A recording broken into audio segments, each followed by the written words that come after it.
تو عرشوں کے نظام اور ساتوں نظام کے اوپر اللہ کی رحمت جو ہوتی ہے، جو نور ہوتا ہے، جو برکتیں ہیں، جو خیریں ہیں، جو عطائیں اور سعادتیں ہیں، وہ سورۃ فاتحہ پڑھنے والے کے برتن میں، جھولی میں وہ ساری جمع ہوتی ہیں، اوپر آتی ہیں، پھر اس کی جمع ہوتی ہیں۔ جتنی بھی کائنات میں نور ہے، ساتوں آسمانوں میں نور ہے، خیریں ہیں، رحمتیں ہیں، برکتیں ہیں، وہ نور، خیریں اور رحمت برکت جس سے لوگوں کو روٹی ملتی ہے، رزق ملتا ہے، لوگ آفتوں اور بلاؤں سے بچتے ہیں، لوگ مصیبتوں سے بچتے ہیں، لوگ ناکامیوں سے بچتے ہیں، اور انسانیت پریشانیوں سے بچتی ہے۔ وہ رحمتیں اور کرم اور عطا اور فیض جس کی وجہ سے اللہ پاک مخلوق کو رزق دیتا ہے، بے زبانوں کو رزق دیتا ہے۔ غار کے اندر ایک سانپ ہے یا بل کے اندر ایک کیڑا ہے، اللہ اس کو دیتا ہے، وہ اس کی رحمت ہے جو مخلوق کو ملتا ہے، اور انسانوں اور جنوں کو جو ملتا ہے اس کی رحمت کی وجہ سے، باوجود نافرمانی کے۔ یہ سارا نور ہی ہے جس کی وجہ سے ملتا ہے۔ جب بندہ سورۃ فاتحہ پڑھتا ہے، یہ سارا نور جمع ہوتا ہے اور اللہ اس کی بندے کی جھولی میں ڈال دیتا ہے۔ سورۃ فاتحہ پڑھنے والے، سورۃ فاتحہ شفا ہے، سورۃ فاتحہ نور ہے، سورۃ فاتحہ عطا ہے، سورۃ فاتحہ رحمت ہے، سورۃ فاتحہ برکت ہے، سورۃ فاتحہ نسلوں کے رزق کا ذریعہ ہے، سورۃ فاتحہ تمنگری اور مالدار ہونے کا ذریعہ ہے، اور سورۃ فاتحہ اندیکھے واروں کو روکنے کا ذریعہ ہے۔ وہ جادو کے وار ہیں، وہ جنات کے وار ہیں، وہ خنجر کے وار ہیں، وہ گولی کے وار ہیں، وہ تلوار کے وار ہیں، وہ حسد کینے کے وار ہیں، وہ بغض نفرت کے وار ہیں۔ سورۃ فاتحہ ان واروں کو روکنے کا ذریعہ ہے۔ یہ چاروں طرف سے انسان کو گھیر لیتی ہے۔ اس کے 7 آیتیں ہیں اور انسان کو 6 سمتوں سے نقصان کا خطرہ ہوتا ہے، دائیں بائیں آگے پیچھے 4 سمتیں، اوپر نیچے 6 سمتیں۔ ایک سمت اور ہے، وہ ہے اندیکھی۔ اندیکھی ہے، یہ سمتیں دیکھی ہوئی ہیں۔ آپ کو دائیں سمت کا احساس ہوتا ہے، بائیں کا احساس ہوتا ہے، بولے تو صحیح، بولیں گے تو آنکھ بھی کھل جائے گی۔ ہوتا ہے احساس، دائیں بائیں احساس ہوتا ہے۔ اچھا، اوپر کی سمت کا احساس ہوتا ہے، یہ اوپر ہے۔ کبھی آپ نیچے کو اوپر نہیں کہتے، اوپر کو نیچے نہیں کہتے، احساس ہوتا ہے۔ ایک ایسی سمت ہے جہاں سے یا رحمت آ سکتی ہے یا عذاب آ سکتی ہے، وہ اندیکھا نظام ہے۔ وہ 7واں سمت وہ ہے جو اندیکھا نظام ہے، جو ہماری سمجھ سے بالا تر ہے، ہماری عقل اور سوچ سے بالا تر ہے۔ وہ اندیکھا نظام ہے۔ سورۃ فاتحہ کی 7 آیتیں ہیں اور 7 راہیں ہیں جہاں سے عذاب بھی آ سکتا ہے، بلا بھی، وبا بھی، مصیبت بھی، قحط بھی، مرض بھی، ذلت بھی، علت بدلنے کی شکل میں۔ قرادۃ خاسئین، ہو جاؤ ذلیل بندہ۔ مولا یہ سیدھی ترین غضب کے راستے ہیں، اندھیاں، ہوائیں، طوفان، آفات، بلیات، کبھی چڑیوں کی شکل میں، کبھی خون بن جانے کی شکل میں، کبھی جوں کی شکل میں۔ اے سخی آقا، جتنے بھی ہیں تیرے غضب کے راستے، بیماریاں، وبائیں، تکلیفیں، ظالم بادشاہ دشمن کی شکل میں، جادو جنات کی شکل میں، آفات بلیات کی شکل میں، اے سخی آقا میں ان سے تیری پناہ چاہتا ہوں۔ حقیقتاً فاتحہ انعام کے راستے، سارے ملنے کے راستے دے کے اور سارے چھیننے کے راستے، لفظ پہ غور کیجیے گا، لفظ پہ توجہ کیجیے گا۔ ملنے کے سارے راستے اور چھیننے کے سارے راستے، ملنے کے سارے راستے کھل جاتے ہیں اور چھیننے کے سارے راستے بند ہو جاتے ہیں۔ چھیننے کے سارے راستے، یہ غضب سے مراد چھن گیا، غضب نعمت چھن گئی، عطا چھن گئی، رحمت چھن گئی، اولاد چھن گئی، رزق چھن گیا، عزت چھن گئی، صحت چھن گئی، بصارت چھن گئی، گردہ جگر چھن گیا، دل کی تکلیف دل چھن گیا، حالات میری زندگی میں گردش ایام، میری زندگی سے سکھ سکون چین راحت، یہ سب چھننا، یہ سب چھننا یہ غضب ہے، اور سب ملنا یہ نعمت ہے۔ ذات سورۃ فاتحہ پڑھ رہا ہے، وہ انعامات کے دروازے کھلوا رہا ہے اس کی شان کریمی سے، وہ انعامات کے دروازے کھلوا رہا ہے اس کی عطاؤں سے، وہ انعامات کے دروازے کھلا رہا ہے اس کی برکت سے اور خزانے سے۔ وہ انعامات جس پہ ہو جائے، پھر فقیر کو غنی کر دے، اس کو بادشاہ کر دے، اس کے انعامات ہیں اور اس کی عطائیں ہیں۔ اس لیے اللہ کا نظام ہے، وہ نفل پڑھیں، وہ سنتیں پڑھیں، وہ فرض پڑھیں، وہ واجب پڑھیں، سنت غیر موقدہ پڑھیں، موقدہ پڑھیں، وہ تہجد پڑھیں، اشراق پڑھیں، چاشت پڑھیں، اوابین پڑھیں، صلاۃ الحاجت پڑھیں، صلاۃ التوبہ پڑھیں، نماز کسوف پڑھیں، نماز خسوف پڑھیں، وہ عیدین پڑھیں۔ سورۃ فاتحہ ہر رکعت کا حصہ ہے، سورۃ فاتحہ ہر رکعت کا حصہ ہے، اس میں انعامات اس نے رکھے ہوئے ہیں۔ اور سورۃ فاتحہ میں 3 چیزیں رکھی ہیں، یاد رکھیے گا۔ سب سے پہلے ہدایت رکھی ہے، الحمدللہ رب العالمین الرحمن الرحیم مالک یوم الدین ایاک نعبد اہدنا الصراط المستقیم۔ ہدایت رکھی ہے اللہ نے۔ سورۃ فاتحہ پڑھنے والا گمراہ نہیں ہوگا۔ میرے آقا کا فرمان ہے، غور سے سننا، صبح ہوگی بندہ ایمان والا ہوگا، شام ہوگی ایمان چھن جائے گا اور اس کا ایمان ختم ہو جائے گا۔ سورۃ فاتحہ میں ہدایت رکھی ہے، سورۃ فاتحہ میں نعمتیں رکھی ہیں، اور سورۃ فاتحہ میں چھیننے سے حفاظت رکھی ہے، جس کو غضب کہا ہے، چھیننے سے حفاظت۔ جو دیا ہے میں نہیں چھینوں گا اور انعامات کی مزید بارش کر دوں گا۔ بولو کیا مانگتا ہے؟ میری سورۃ فاتحہ پڑھ کے تو نے میری رحمت کو اتنا متوجہ کر لیا، میری عطاؤں کو اتنا متوجہ کر لیا، میرے فضل کو اتنا قریب کر لیا، بہت بڑا تحفہ ہے۔ آخر کیوں ہر رکعت میں اس کو شامل کیا؟ آخر کیوں ہر لفظ میں اس کو شامل کیا؟ آخر کیوں ہر نظام میں اس کو شامل کیا؟ سورۃ فاتحہ قبر والوں کے لیے بھی راحت ہے، حشر والوں کے لیے بھی راحت ہے، میزان میں بھی طاقت ہے، اعمال میں بھی قوت ہے۔ سورۃ فاتحہ کہ سورۃ فاتحہ پڑھنے والوں اور ہر نماز میں سورۃ فاتحہ پڑھنے والوں اور سورۃ فاتحہ سے محبت کرنے والوں، خوشخبری کے یہ پیغام ہے، یہ محبتوں کے پیغام ہے، یہ انعامات کی بارش ہے، یہ عطاؤں کی بارش ہے۔ سورۃ فاتحہ اپنی مزاجوں میں، اپنی طبیعتوں میں سوچ کے بیٹھے کہ اللہ نے کہاں پہنچا دیا، اس تسبیح خانے نے کون کون سی سوغاتیں دے دی۔ روز تسبیح خانے میں روحانیت کی نئی ڈشیں ہوتی ہیں، روحانیت کے نئے دسترخوان ہوتے ہیں، روحانیت کے نئے خوان ہوتے ہیں، روحانیت کی نئی چیزیں اور نئی نعمتیں اور نئے ذائقے اور نئی چاشنی ہوتی ہے۔ تسبیح خانے کے دسترخوان پہ یہ دسترخوان کا ایک نیا ذائقہ ملا ہے، ایک انوکھی ڈش ملی ہے، تو اپنا نظام چلا رہے ہیں سورۃ فاتحہ کے ذریعے، اس سورۃ فاتحہ کے ذریعے زندگی کی ترتیب چلا رہے ہیں اور اللہ سے منوا رہے ہیں، منوا۔ یہی راتوں کو سورۃ فاتحہ، یہی جو سارا دن تسبیح خانے میں اعمال تسبیح خانہ آپ کو کروا رہا ہے، منت کر کر کے یہی کر کے گئے تھے، یہی کر کے گئے تھے۔ آج ان کی نسلیں درباروں کے مجاوروں کے نام پہ، گدی نشینوں کے نام پہ، پیروں کے نام پہ، شہزادوں کے نام پہ، صاحبزادوں کے نام پہ آج ان کی نسلیں کھا رہی ہیں۔ بڑے یہی اعمال ہی تو کر کے گئے تھے جن اعمال پہ اللہ نے کہا تھا میں نے نسلوں کو پالنے کے وعدے کیے ہیں، وعدے ہیں نسلوں کو پالنے کے۔ آپ تو وہ نسلوں پہ احسان کر رہے ہیں، آپ کی قبروں کو آ کے آپ کے اولادیں اور نسلیں کہیں گی اللہ آپ کا بھلا کرے۔ کیا منوا گئے تھے؟ دنیا کرائسس، حالات اور بندشوں اور تکلیفوں اور مشکلات اور مہنگائیوں کے عروج اور طوفان میں ہے، ہمیں کوئی نہیں ہوا، کیوں؟ ہمارے لیے آپ برکتوں کے دروازے کھلوا گئے، برکتوں کے دروازے کھلوا گئے۔ سورۃ فاتحہ اور سورۃ فاتحہ کے تمنگری اور عزت اور وسعت کی کھلتی انوکھی دنیا، اللہ اللہ اکبر۔ میری زندگی کے سالوں گزرے، میں نے راتوں کو ایام پڑھی ہے، میری زندگی کے سالوں گزرے ہیں، میری زندگی کے سالوں گزرے ہیں۔ سورۃ فاتحہ نیک جنات کا مرغوب ترین وظیفہ ہے، محبوب ترین وظیفہ ہے، نیک جنات کا بہت مرغوب وظیفہ ہے سورۃ فاتحہ۔ نیک جنات بہت پڑھتے ہیں، بہت محبت کرتے ہیں، اور جو بندہ سورۃ فاتحہ بہت زیادہ پڑھے، بہت زیادہ پڑھے، بہت زیادہ پڑھے، بہت زیادہ پڑھے، سوچے میں نے اس لفظ کو کتنی دفعہ دہرایا ہے، نیک جنات اس کے دوست بن جاتے ہیں۔ کبھی جنات کو تابع کرنے کے لیے، غلام بنانے کی کبھی نہ سوچنا، نسلوں سے انتقام لیتے ہیں، ان کی دوستی بہترین اگر خود بخود بنے تو، اور ان کی دشمنی بدترین ہوتی ہے۔ دوست بن جاتے ہیں، محبوب بن جاتے ہیں، محبتیں کرتے ہیں، الفتیں کرتے ہیں، نعمتیں اور حیرت انگیز تحفے، کیا بتاؤ سورۃ فاتحہ۔ تو سورۃ فاتحہ پڑھنے والوں کو مبارک۔ آج کے بعد اپنی زندگی میں سورۃ فاتحہ نہیں چھوڑنی، بس بات میری ختم، بس بات ختم۔ آج اتنی بات کافی ہے آپ کے، میں نے جو سورۃ فاتحہ کے کمالات آپ کو بتائے ہیں نا، مختصر بتائے ہیں، اتنی بات اس کو ذہن نشین کرنا، اس کو دل کی گرہ میں باندھنا۔ آپ کو یہ نعمت ملی ہے سورۃ فاتحہ، اور پھر رات کو تنہائیوں میں سارا دنیا سارا عالم سویا ہوا ہے، نیک سو گیا یا نیکی کی طرف چلا گیا، اور گناہگار نے رات کی تنہائی میں گناہوں کی راہیں ڈھونڈی، اور آپ وہیں کبھی آسمان کو دیکھتے ہیں، کبھی زمین کو، کبھی اپنے آپ کو، اور کبھی اس کی عنایت اور عطا کو، کہتے ہیں مولا کون سی ایسی نیکی تھی تو نے ہمیں اس قابل بنایا، اور کون سا ایسا عمل تھا تیری رحمت اتنی متوجہ ہوئی کہ ہمیں اتنی بڑی نعمت کہ ہم سورۃ فاتحہ پڑھ رہے ہیں اور تو نے ہماری زبان کا انتخاب کیا۔ اللہ یجتبی الیہ من یشاء، یاد رکھنا یہ چنے جاتے ہیں، ہٹ جاؤ، ضرورت نہیں ہے ہمارا نام لینے کی۔ کتنے بے شمار لوگ ہیں، دیکھا ان کو ناراض ہو کے، خبردار میرے سامنے نہ آنا، کبھی میرا نام نہ لینا۔ اللہ بھی کہتے ہیں آ جا میرے سامنے، کھلے آسمان کے نیچے۔ اگر کھلا آسمان نہیں ہے تو میرے سامنے ہر جگہ کھلا آسمان ہے، اللہ کے لیے ہر جگہ کھلا آسمان ہے، آ جا میرے سامنے، اور میں تجھے اپنے نام انتخاب سورۃ فاتحہ کے لیے قبول کرتا ہوں۔ یہ وہ میری 7 آیتیں ہیں جس کی ہر نماز کی ہر رکعت کے لیے میں نے لازم قرار دیا ہے۔ میں تجھے تیری زبان کو بھی قبول کرتا ہوں، تیری حاضری کو بھی قبول کرتا ہوں، تیرے سامنے آنے کو بھی قبول کرتا ہوں۔ اب تو پڑھ اور میں خوش ہو جاؤں۔ اس کا انتخاب ہے اللہ یجتبی الیہ من یشاء۔ ہم جس کو چاہتے ہیں قبول بھی کرتے ہیں، انتخاب بھی کرتے ہیں، اور کہتے ہیں آج ہمارے قریب آ جا۔ اس کریم کا انتخاب، اس کی عطائیں ہیں، اس کا کرم ہے۔ کتنے خوش قسمت ہے آپ کو سورۃ فاتحہ مل گئی، اور آپ سورۃ فاتحہ کے لیے کریم نے قبول کر لیا۔ بولے کیا کر لیا، کیا کر لیا، کیا کر لیا؟ ہاں آتے نہیں ہیں، بلائے جاتے ہیں۔ انتخاب ہوتا ہے، اس سے چھین لو، اس کو دے دو۔ کیا انتخاب ہوتا ہے؟ اس سے چھین لو، اس کو دے دو۔ اس قابل نہیں ہمارا نام لے، اس نے ہمیں بہت ناراض کیا ہے۔ اس کی زبان پہ پاکیزہ لفظ چھین لو، اس کی زبان پہ کالیاں دے دو، گندگی دے دو، اور اس کو ہمارا کلام دے دو۔ واہ مبارک ہو، یہ خوش قسمتی ہے، یہ عطائیں ہیں۔ لا ینصرون، حامیم۔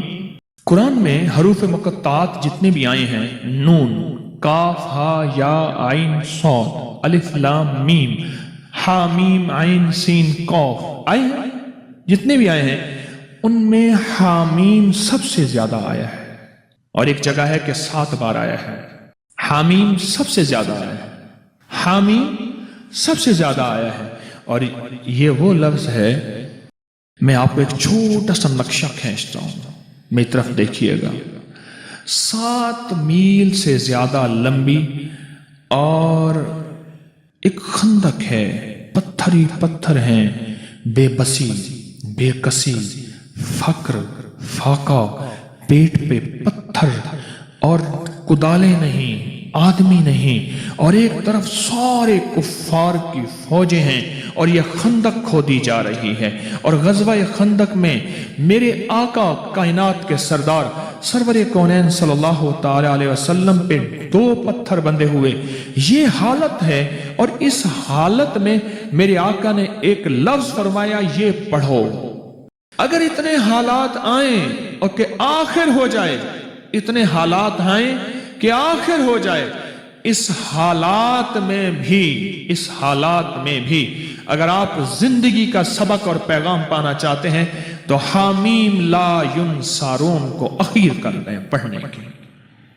اب مجھ سے کوئی بات پوچھتے ہیں اس کو کتنی تعداد میں پڑھا جائے، میں ان سے عرض کروں گا پاگل بن جائیں، دن پڑھیں، رات پڑھیں، صبح پڑھیں، شام پڑھیں، ہر حالت میں پڑھیں، ہر لمحہ پڑھیں، ہر لحظہ پڑھیں۔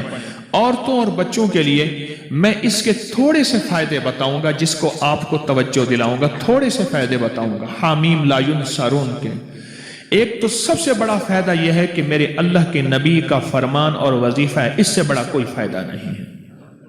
دوسرا فائدہ یہ ہے کہ یہ آل محمد اور اصحاب محمد اس وقت جو غزوہ خندق میں میرے مدینے والے کے ساتھی تھے، اہل بیت بھی، صحابہ بھی، یہ ان کا وظیفہ ہے، اس سے بڑا کوئی وظیفہ نہیں ہے۔ ٹھیک ہے، اب اس وظیفے کے جو کمالات محدثین نے لکھے ہیں، مفسرین نے لکھے ہیں، اکابر صالحین اولیاء اللہ والوں نے اور ہمارے اکابر بڑوں نے لکھے ہیں، آپ اس کا گمان نہیں کر سکتے۔ جتنا جادو کا بڑے سے بڑا حملہ ہو، جادو کا بڑا حملہ ہو اور اخیر ہو کہ اس نے کہا کہ میں نے تیرے اوپر جادو کر کے دکھایا، اب تو کوئی لے آ اس کا توڑ، اس کو یقین کی طاقت کے ساتھ بہت زیادہ پڑھیں اور کھلا پڑھیں اور ہر لمحہ پڑھیں اور ہر لحظہ پڑھیں اور ہر گھڑی پڑھیں اور ہر وقت پڑھیں اور اس کو پڑھیں اور آنکھوں سے اس کی طاقت اور تاثیر دیکھیں۔ چند دن پڑھیں، چند ہفتے پڑھیں، چند مہینے پڑھیں، جلدی نہ کریں۔ حامیم لا ینصارون، لا ینصارون، لا ینصارون، حدیث میں موجود ہے۔ قرآن میں حامیم علیحدہ آیا ہے، لا ینصارون علیحدہ آیا ہے، اور حدیث میں دونوں جمع آئے ہیں قاتلانہ حملے کے لیے جس کو خطرہ رہتا ہو، بموں کی بارش ہو جائے، گولیوں کی بارش ہو جائے، اللہ بچا کے دکھائے گا، اللہ حفاظت کر کے دکھائے گا۔ جہاں عام جادو کا راج اور رواج ہو، جہاں عام جادو کا مزاج ہو، جادو کا مزاج ہو، اور یہ سند حدیث کے ساتھ مستند چیز میں آپ کو دے رہا ہوں، مستند چیز دے رہا ہوں۔ ایسے لوگ جن کے اوپر حملے ہوتے ہیں اور ان کو اٹھا کے لے جاتے ہیں، سالوں پتہ نہیں چلتا کہ کہاں گئے، کس طرح گئے، ان کے گھر والے وہ دن رات پڑھیں، حفاظت کا انوکھا نظام، خیب کا انوکھا نظام، برکت کا انوکھا نظام، جادو سے، حملوں سے اور حیرت انگیز طور پہ دشمن کے وار سے، اس کے اندر انوکھی تاثیر ہے۔ ایسا ممکن ہے کہ میں مالدار ہو سکتا ہوں؟ ہاں ہو سکتا ہے۔ کہ مجھے گھر مل سکتا ہے؟ فرمایا ہاں مل سکتا ہے، سارا دن استغفر اللہ پڑھا کر، بہت پڑھا کر۔ میں اللہ نے قرآن میں فرمایا ہے کہ جب تم استغفار کو لازم پکڑو گے پھر میں بارشیں برساؤں گا، پھر میں پھل دوں گا، پھر میں بیٹے دوں گا۔ جب بندہ استغفار کہتا ہے، استغفار کرتا ہے، ایسی راہیں کھل جاتی ہیں، ایسے راستے کھل جاتے ہیں، ایسی منزلیں آسان ہو جاتی ہیں۔ میرے حضور کے ایک ایک فرمان میں سچ ہے، حقیقت ہے، حقیقت ہے۔ اگر زندگی کے سبق میں آگے بڑھنا ہے، کامیابیاں آگے اور سبقت لے جانا ہے، تو ان فرامین پہ عمل کریں۔ یہ جو چھوٹی چیزیں میں نے آپ کی خدمت میں عرض کی ہیں، ان پہ عمل کریں۔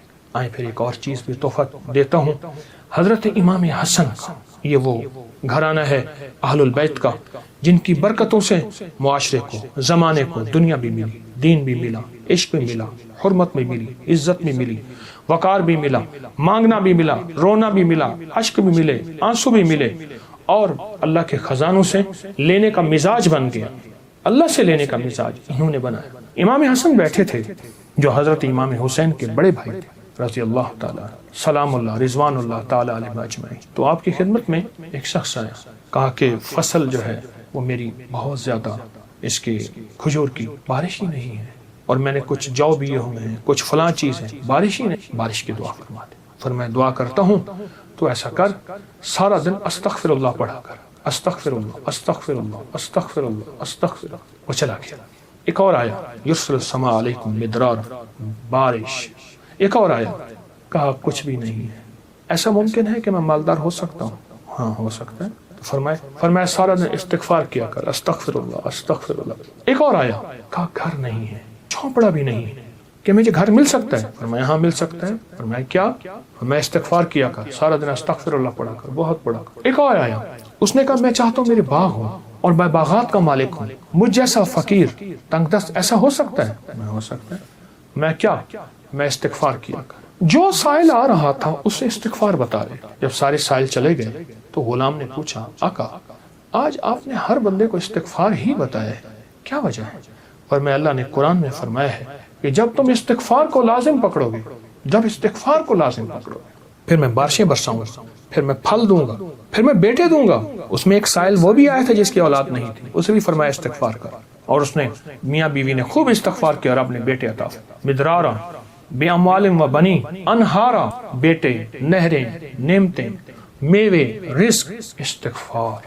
اچھا استغفار سے مراد کیا ہے؟ استغفار, میں کسی ملک کے ایئرپورٹ پہ جا رہا تھا تو ایک صاحب نا 4 ویل والا وہ بڑا سا وہ تھا بریف کیس, اس کے ہینڈل سے اس کو چلائے جا رہے تھے ایسے تیزی سے, ایک دم فلائٹیں نکل رہی تھی راستہ, تو ایکسکیوز می ایسے کرتے نہیں, یوں نکل رہے تھے. تو مجھے استغفار یاد آیا, اور ایکسکیوز می کہتے تھے نا لوگ راستہ دے دیتے تھے. اچھا جب بندہ استغفار کہتا ہے, استغفار کرتا ہے, ایسی راہیں کھل جاتی ہیں, ایسے راستے کھل جاتے ہیں, ایسی منزلیں آسان ہو جاتی ہیں. کیوں؟ فرمایا تم سارے کے سارے خطا کار, آقا کا فرمان ہے, مفہوم ہے, اور بہترین خطا کار وہ ہے جو توبہ کرنے والا. استغفار کے معنی یہ ہے کہ اللہ میں اعتراف جرم کرتا ہوں, اعتراف جرم. ہمارے یہاں ایک گھر کے قریب نا ایک دوسری گلی میں آرا مشین تھی, یہ لکڑیاں کاٹنے کی. تو اس کا ایک ٹریکٹر ڈرائیور تھا, پرانا روسی ٹریکٹر تھا جو بڑے بڑے تنے اٹھاتا تھا اس کے درختوں کے. تو ڈرائیور جو تھا وہ ہمیشہ جو ہے وہ گاڑی اپنا ٹریکٹر درمیان میں چلاتا تھا, کبھی دائیں بائیں اتارتا نہیں تھا. پھر لڑائیاں بھی ہو جاتی تھیں, جھگڑے بھی ہو جاتے تھے, مار کٹائیاں بھی ہو جاتی تھیں. وہ ڈرائیور میں نے دیکھا ہوا بیچارہ ایک حادثے میں فوت ہوا. اچھا اس کے مزاج میں ایک عجیب بات تھی, وہ نا جاتے ہی لڑائی کر لیتا تھا, جھگڑے کر لیتا تھا, کبھی ٹریکٹر کا ویل نیچے نہیں اتارتا تھا. جھگڑا کرنے کے بعد, سارا کچھ کرنے کے بعد وہاں پہنچتے اپنی قمیض اتارتا تھا, پولیس والوں کو کہتا تھا, تھانے والوں کو, یا جہاں کہیں اس کو لے جاتے تھے انصاف کے لیے یا جھگڑے کو ختم کرنے کے لیے, کہتے مجھے مارے, میں مجرم ہوں. وہ کہتے بات کیا ہے؟ کہتے مارے, میں مجرم ہوں. کیسے مارے؟ بات تو سنیں. اچھا وہ بات تھی ایسی کہ اس کو مار پڑنی تھی.